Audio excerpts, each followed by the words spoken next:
What if I told you that the biggest fish ever recorded, the ones that broke world records, that anglers spent decades chasing, were not caught because of the best rod, the most expensive lure, or even the most skilled hands on the line? What if the real variable, the one that separated legends from fishermen who came home empty-handed their entire lives, was something hiding in the sky above them the whole time? Here is the truth that the fishing world's elite have quietly kept to themselves. 90% of record-breaking fish are caught during the new moon. Not the full moon, not a random Tuesday, the new moon. And once you understand why, you will never look at a fishing trip the same way again. Most people think fishing is about technique.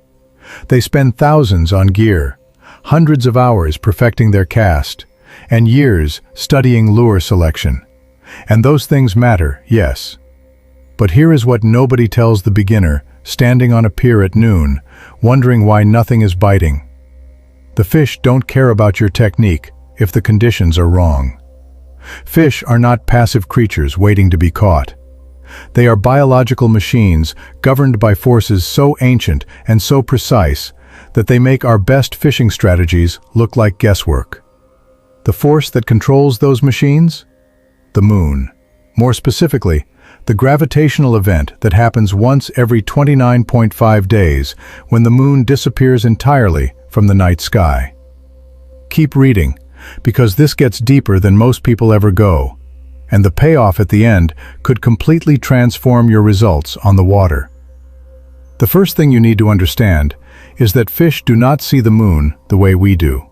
They don't look up.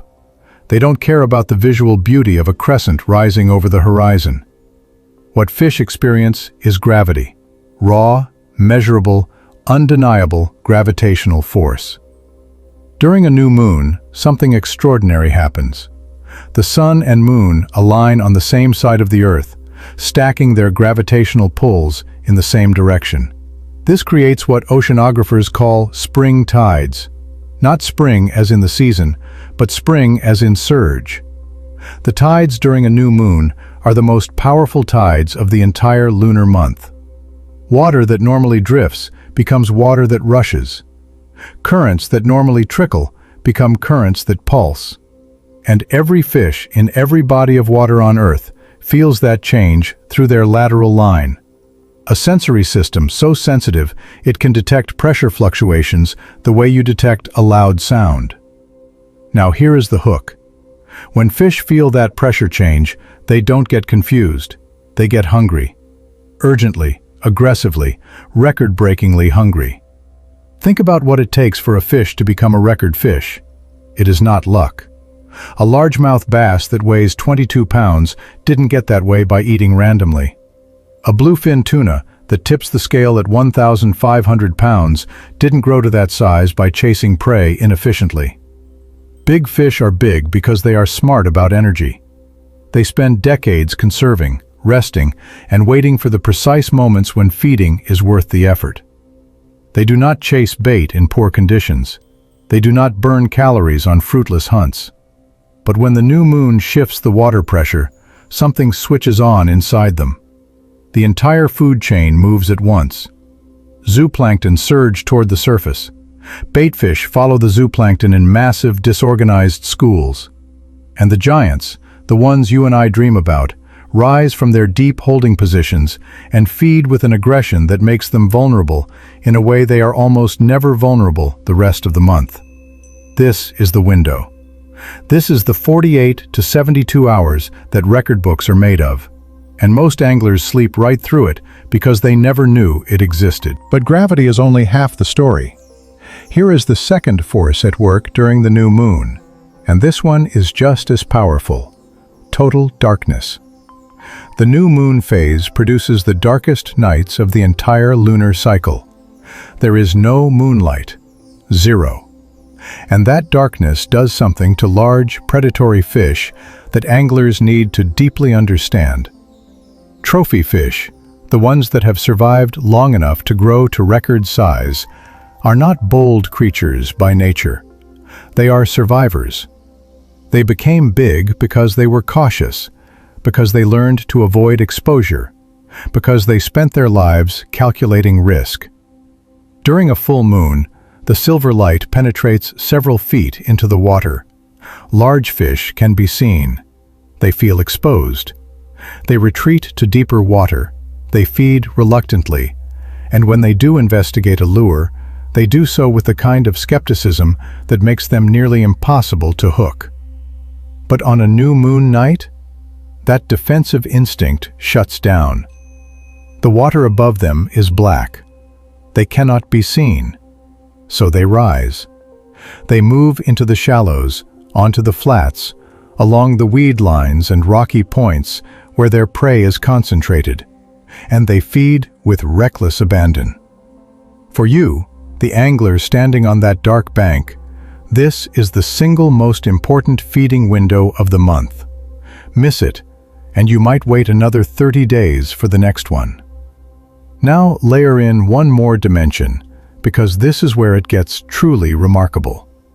The new moon does not act alone. It amplifies whatever is already happening in the ecosystem. A new moon in early spring, when bass are staging for the spawn and every predator in the lake is desperately building calories, that is a once-in-a-year event. A new moon in October, when largemouth are gorging before winter and the water temperature is in that perfect 58 to 65 degree zone? Guides will tell you stories from those nights that sound like fiction. A new moon during a major shad migration, when baitfish are running in schools so thick they darken the water? The offshore captains who know about those alignments book their boats 6 months in advance. The new moon is not a standalone variable. It is a multiplier. Ordinary good fishing conditions become extraordinary. Already great conditions become once-in-a-decade events. And the record fish that have been hiding all season, the ones that never make a mistake, suddenly start making mistakes.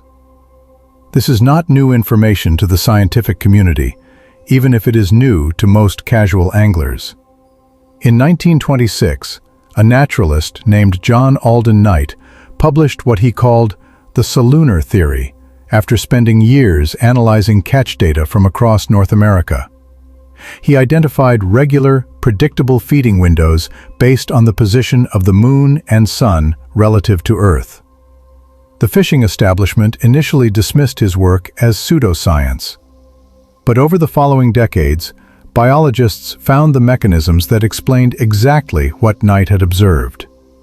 Fish melatonin levels, the hormone that regulates sleep, activity, and feeding cycles, respond measurably to lunar light changes. Invertebrate spawning, which triggers some of the most explosive feeding events in any aquatic ecosystem, is synchronized almost perfectly with lunar cycles.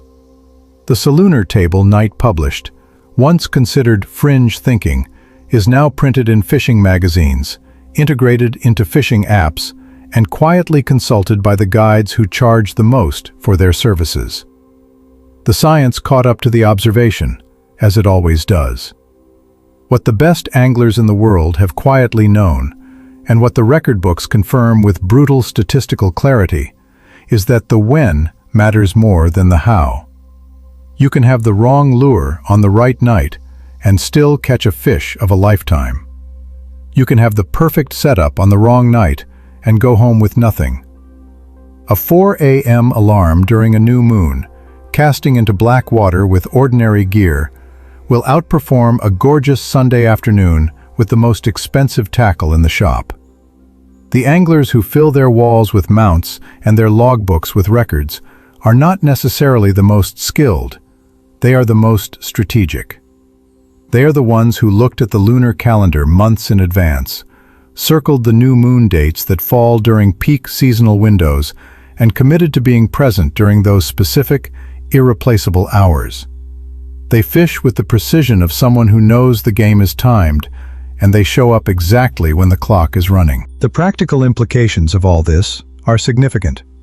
If you fish saltwater, the new moon's spring tides will push baitfish onto flats and into inlets with a predictability you can plan around weeks in advance. If you fish freshwater lakes, the combination of darkness and pressure change will move the biggest bass and pike out of deep structure and into the shallow zones where they are catchable. If you are a fly fisherman chasing giant browns on a tailwater, the new moon night hatch events will put fish on the surface that you would never see during daylight hours, regardless of your skill level. If you fish offshore, the current changes during spring tides concentrate everything: bait fish, predators, and the megafish that feed on the predators. In every fishery, on every continent, the new moon creates a window of elevated opportunity that closes just as quickly as it opens. You either know about it and plan for it, or you don't. And the difference shows up clearly in what you bring to the dock. Here is what it ultimately comes down to. The fish that break records are not randomly distributed across the calendar. They are clustered in time, and that cluster aligns with the new moon, because the new moon triggers the perfect convergence of the factors that make large fish catchable. Gravitational pressure changes that activate the entire food chain. Extreme darkness that emboldens the largest and most cautious fish to leave their deep holding zones and feed in accessible water. And tidal amplification that concentrates prey in predictable locations. This convergence happens every single month. It costs nothing to know about it. It requires nothing to act on it except awareness and the willingness to be on the water at the right time. The anglers who understand this carry an advantage that no tackle shop can sell and no YouTube tutorial can replicate. They simply know when to show up, and when they do, the records follow. If this changed how you think about fishing, drop a comment below with what moon phase your personal best was caught on. I genuinely want to know, and I bet the answers are going to line up exactly with everything we just talked about. And if you want to go even deeper on fishing strategy, techniques, and the kind of knowledge that actually moves the needle on the water, go subscribe to Hidden Fishing right now. The content on that channel is built for serious anglers who want real results, not just entertainment. And if this script gave you one new idea, Hidden Fishing will give you 100 more. Subscribe, hit the bell, and let's keep fishing smarter together.